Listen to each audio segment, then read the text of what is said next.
So good morning. Good morning, everyone. Today I'm joining you not from St. Louis, but from Sherrills Ford, North Carolina, where Carol and I are attending a wedding. It's a little bit outside of Charlotte, and we're in a Airbnb on Lake Norman, which is a large lake north of Charlotte. So out the window, there is a magnolia tree, and beyond the trees, the gentle ripples of Lake Norman. Earlier this morning, I took a kayak out onto the lake and got got quite cold and a little wet, but enjoyed uh, the morning. Well, the what I would like to discuss today is, we had been talking about layman Pang from the 8th century in China.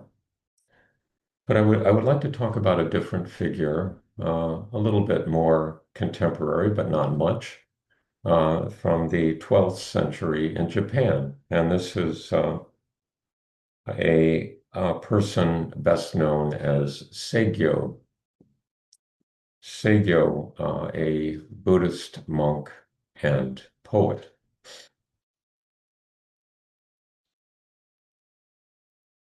So I think before I start talking about Saigyo and a little bit about his life and some of his poetry, I would like to give a little background about the role of poetry in China and in Japan at that time. Poetry was well, today in the US, it's a little bit off the beaten path. You have to, seek out poetry, and there aren't too many people who study poetry seriously. We all might enjoy a poem from time to time, but in China and in Japan at that time, poetry was a very serious undertaking. And in fact, it was very much part of the culture. Um, in both China and Japan, they had civil service exams, and part of the exam was testing one's ability to write poetry. It was widely practiced among the educated classes in those countries. Now, translating Chinese or Japanese poetry is uh, well, it's certainly a challenge, but one could call it an impossibility. The languages are so different. So then when we read poems in translation from these very well-known Chinese and Japanese poets, they may sound a little flat-footed, like, well, is that poetry or is that just, a statement? The translators have a are working against overwhelming odds. First of all, the when they translate poems from these languages, they're doing their best to try to distill the meaning, and uh, you know what the poet really intended as meaning in a poem. No, that's especially when you're thinking back into the Middle Ages and in a different language, it's really hard to know. But they do their best. And one, there are several things that are sacrificed. One is the rhythm of the language. Another is the tonality of the language. In Chinese, there are multiple tones, and each word that may sound just the same to us has a different meaning depending on what tone or pitch the word is expressed in. And in Japanese, it's not quite so complicated, but they also have a way of pitching one syllable out of a word, which can completely change the meaning. For instance, the word for chopsticks and the word for bridge look the same, but and may sound the same to us, but if they are expressed with different pitch or tonality, they have a completely different meaning. Another thing we lose is the some double entendres because these words oftentimes would have uh, dual meanings or more, and sometimes the poet intends that. We also miss the beauty of the poem on the page in the same way. Oftentimes, well, for instance, Saigyo, um, his uh, form of poetry that he used most often was a waka, which contains 31 syllables, 5 lines, with 5 syllables on the first line, 7 on the second line, 5 on the third line, and 7 on the fourth and fifth lines. Um, and the so the beauty of those syllables, those characters laid out on the page was part of the exercise in writing a poem and was judged as part of the quality of the poem. So with that background, I'll tell you a little bit about Saigyo. He was born in 1118 in Japan, in Kyoto or near Kyoto in any case, to a family of warriors. And these were the warrior class associated with the imperial palace. And Seigyo was trained to be a palace guard, which was sort of a premium position for warriors in Japan at that time. And he showed great aptitude. They would have tests like shooting an arrow at a target while you're riding on a horse, for instance. And he showed particular aptitude in those kinds of activities.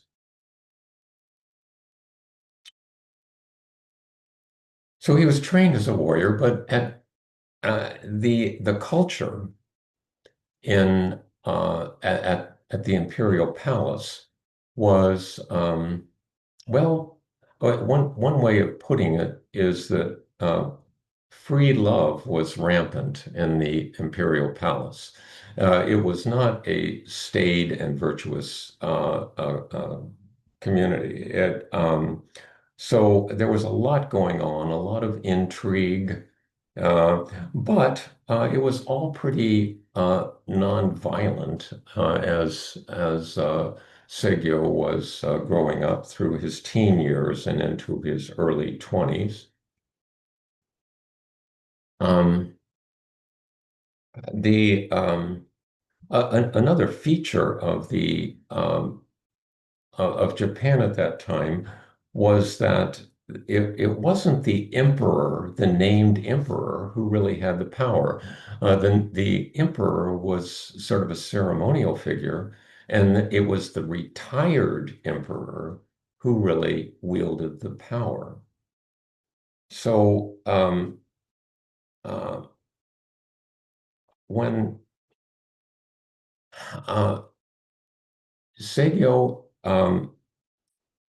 reached a point when he was about 22, and it's unclear what happened, but it probably had something to do with an unsuccessful love affair. And he decided to become a monk. So he did at that age.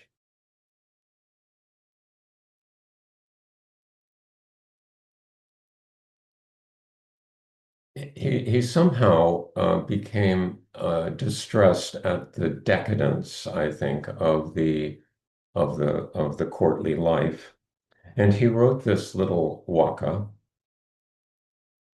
"So loath to lose what should be loathed, one's place in the world. We maybe rescue best the self by simply throwing it away. So loath to lose what should be loathed, one's place in the world. We maybe rescue best the self by simply throwing it away," uh, which is the way he described his uh, pursuit of being a monk at that time. So he became a Buddhist monk, and but he did continue writing poetry and was actually, as a Buddhist monk, becoming quite well known for his abilities to write poetry.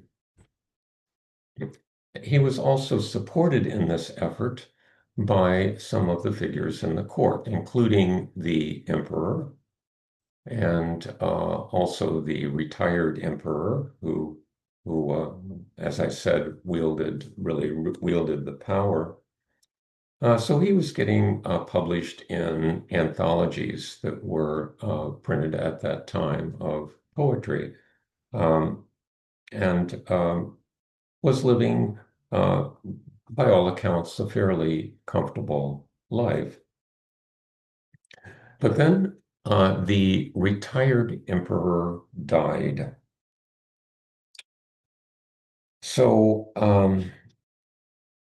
the retired emperor, oh, I'm trying to remember his name,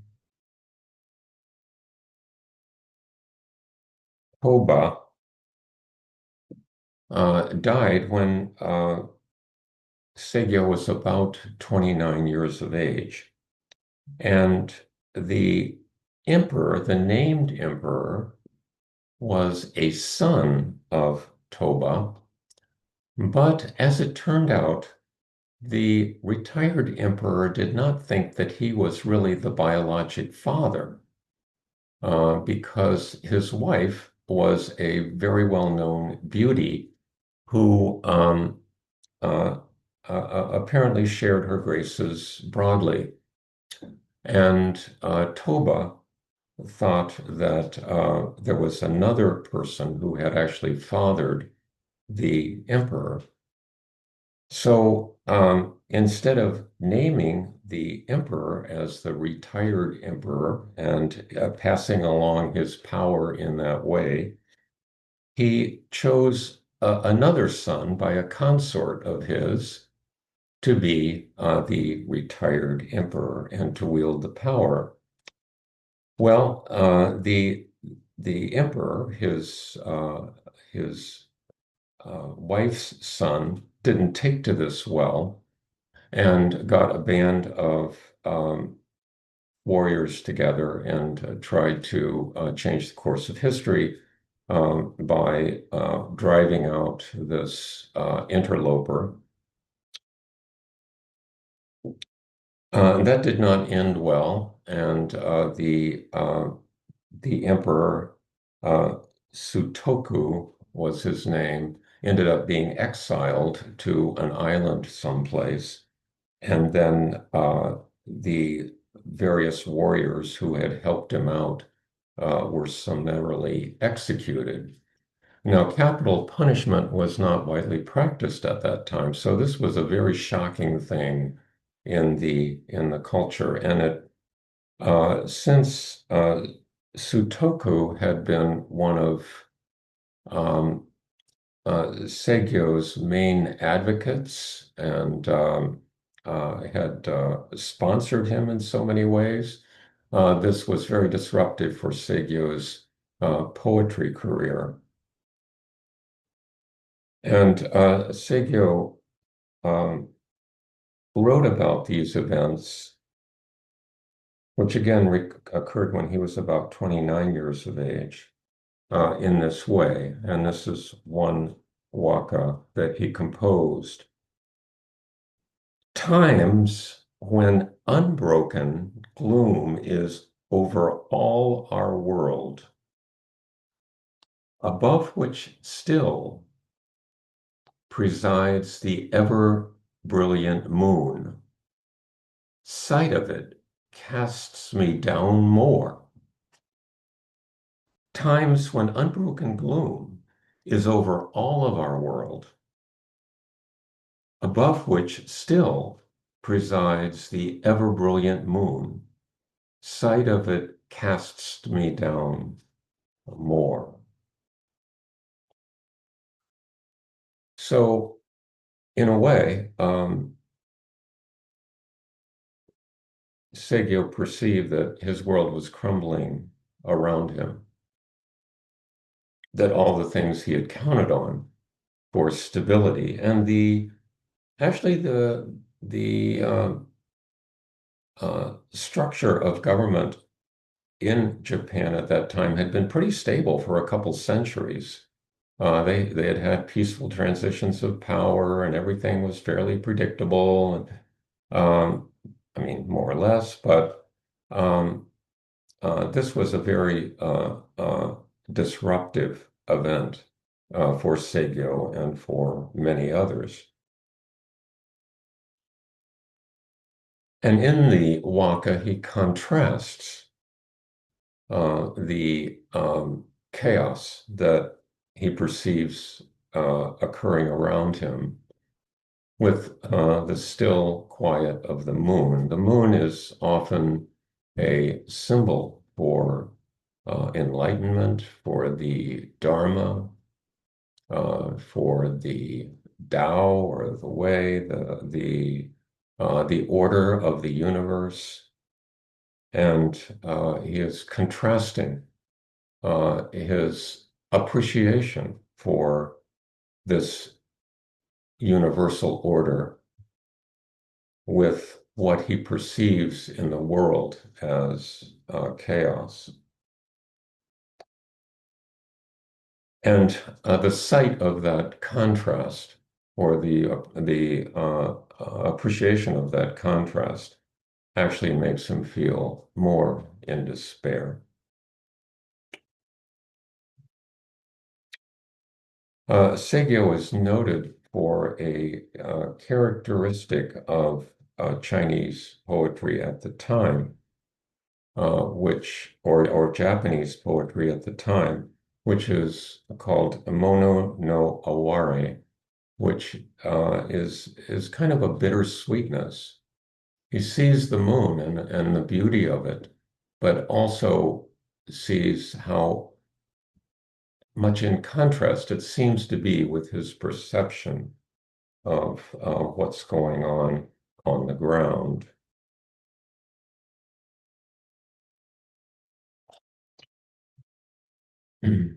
Well, the new um, retired emperor, of course, didn't have the same aesthetic sense that the previous regime had had. And Seiko had the feeling that the world around him was becoming barbarous.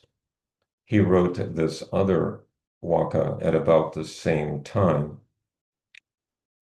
Grievous fate to find you're coming to live at that juncture in time when gatherings of refined poets are accustomed just become extinct. grievous fate to find.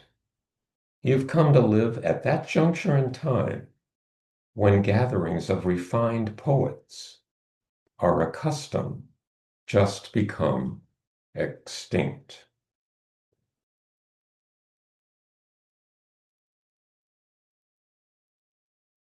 So I'll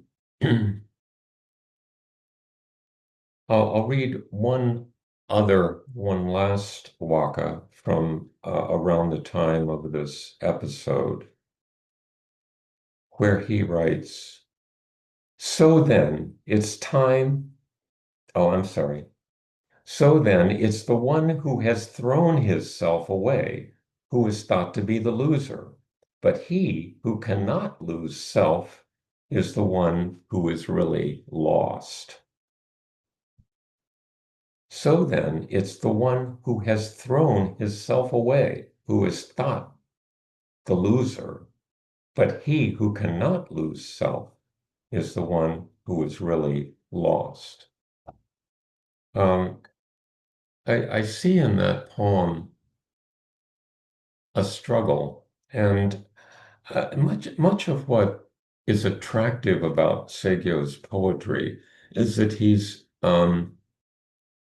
unafraid to reveal the struggle of human existence, to talk about difficulty. Um, much poetry at that time was what we might call sweetness and light. It was just a poem to allow us to appreciate beauty. But Saigyo talks about the difficulties, the challenges. He sometimes talks about the emotional ambiguity.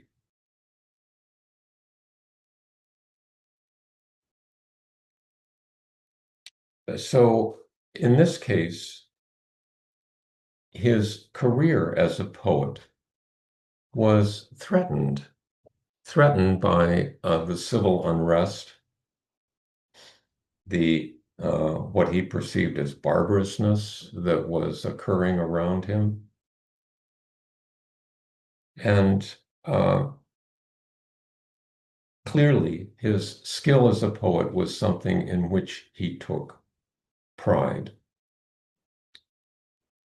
He strove for excellence in mastery of poetry, but also took, apparently, a certain amount of egoistic pride in his abilities, which he's talking about here and struggling with discarding that egoistic pride. So then, it's the one who has thrown his self away who is thought the loser, but he who cannot lose self is the one who is really lost.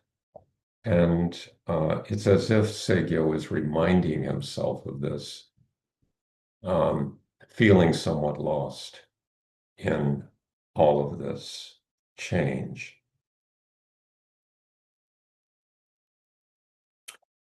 So some of this brought to mind to me